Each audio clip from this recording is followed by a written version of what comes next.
I noticed it at a crowded evening restaurant, the kind of place where laughter blends into soft music and nobody really pays attention to anyone else's pain. My wife was sitting across from another man, leaning slightly forward, her smile warmer than I had seen in months. It wasn't just casual conversation. There was a familiarity in the way she tucked her hair behind her ear, the way he laughed at things that didn't even seem funny.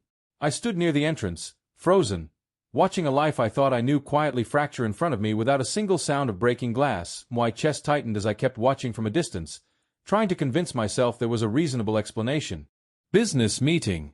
Old friend. Something harmless.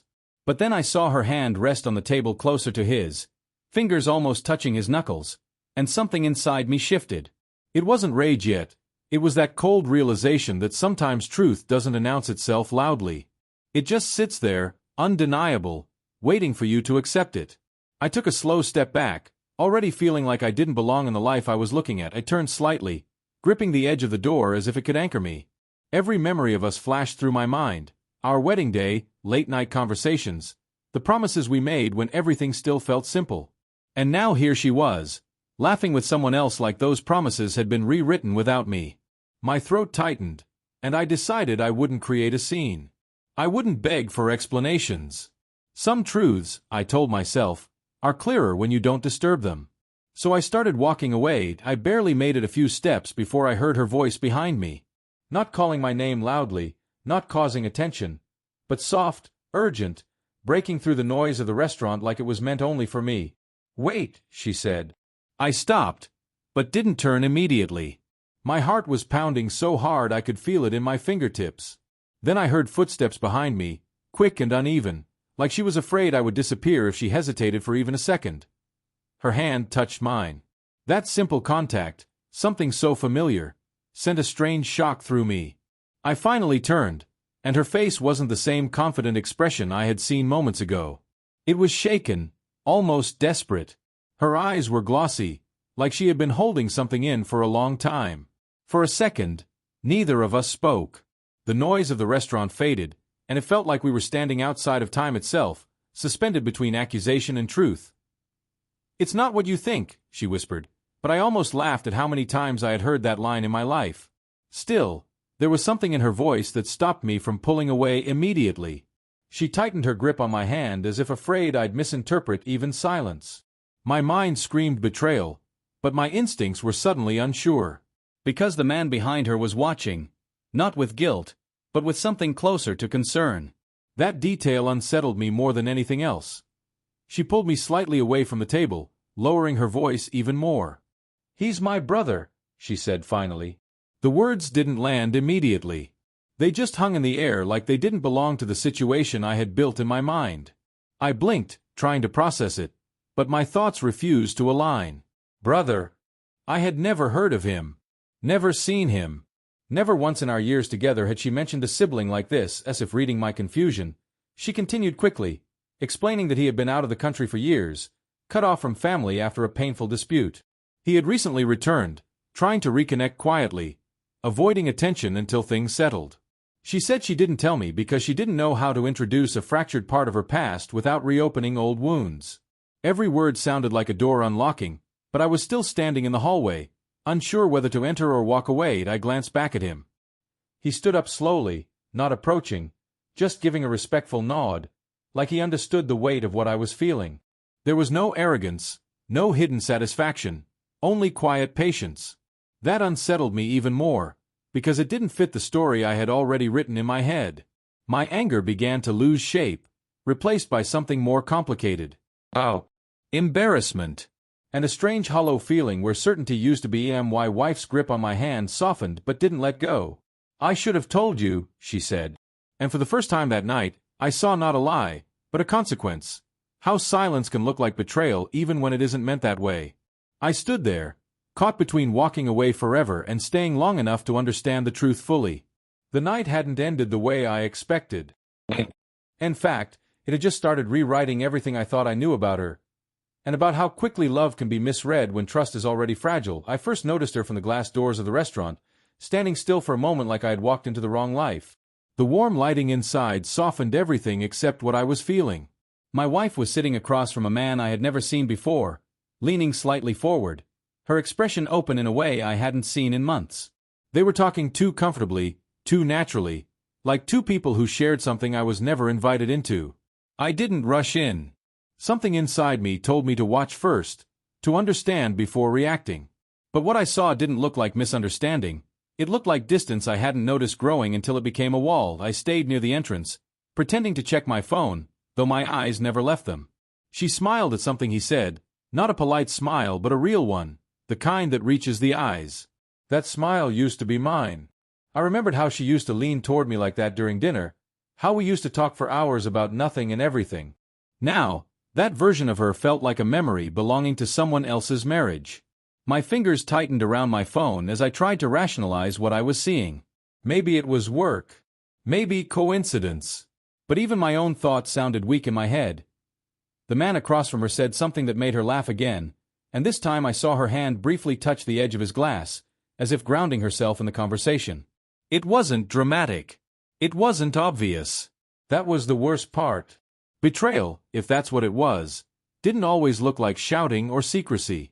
Sometimes it looked like ease.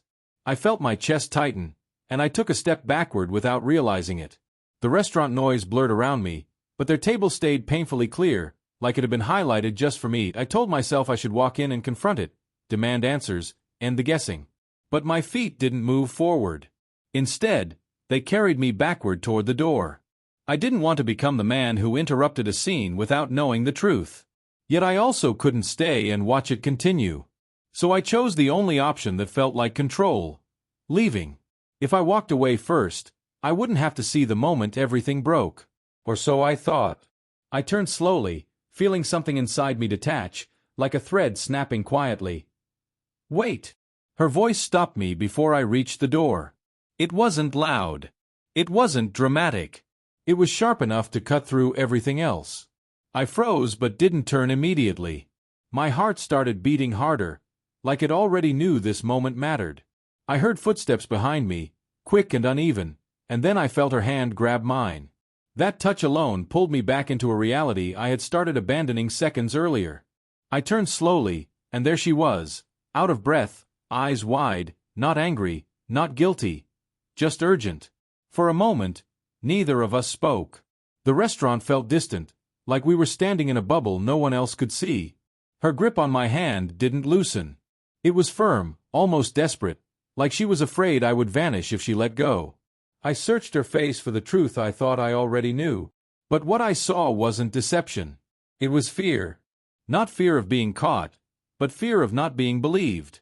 That detail confused me more than anything I had witnessed inside. "It's not what you think," she finally said. I almost pulled my hand away at that sentence alone. It sounded rehearsed, familiar, like every story people tell when they're caught between explanation and excuse. But her voice trembled slightly, and that hesitation made me pause. She looked back toward the table briefly, then returned her gaze to me. "Please, just listen for a second." The man behind her stood up but didn't approach, only watching quietly, like someone waiting for permission to exist in this moment. I followed her gaze to him. He wasn't what I expected. No arrogance, no smugness, no hidden smile. Just a calm, uncertain presence, like he was respecting something fragile between us. That alone disrupted my assumptions. She pulled me a little further aside, lowering her voice. "He's my brother," she said. The words didn't make sense at first. They didn't fit into any version of the story I had built in my mind over the last few minutes. Brother. I had been with her for years. I had never heard his name, never seen a picture, never sensed a missing piece like this. She saw my confusion and continued quickly, as if afraid I would shut down before hearing everything. He had been estranged from the family for years after a serious conflict, something painful enough that they stopped speaking entirely. Recently, he had returned, trying to reconnect quietly, without public attention or family pressure. She had met him just days ago, still processing everything herself, and had come here to talk privately. She said she didn't tell me because she didn't know how to introduce a fractured history without reopening wounds she wasn't sure had healed. Her words were careful, layered with hesitation and regret. I looked at him again. This time, he gave a small nod, not defensive, not demanding approval, just acknowledging the situation. It didn't feel like a secret meeting anymore. Felt like something complicated but human. My anger didn't disappear immediately, but it started losing its shape. What remained was something more uncomfortable: realization. I had arrived ready to end a marriage in my mind within minutes, ready to believe the worst version of the truth without asking a single question. My wife still held my hand, but her grip had softened. "I should have told you," she said quietly. "I just didn't know how." That sentence stayed with me longer than anything else. Because beneath it wasn't manipulation or excuse. It was uncertainty, the kind that builds when people carry old pain into new relationships. I felt something inside me shift, not into relief, but into embarrassment. Not at her, but at how quickly I had accepted betrayal as the only possible explanation. The man eventually stepped back, giving us space. The restaurant around us resumed its normal rhythm, people laughing, plates clinking, life continuing as if nothing had happened at all. But for me, something had shifted permanently. I looked at my wife, not as someone who had been caught, but as someone whose silence had almost cost her everything. And I realized how fragile understanding really is. One moment of assumption had almost rewritten our entire story. She didn't let go of my hand until I finally squeezed it back, not in forgiveness yet, but in something closer to the beginning of truth.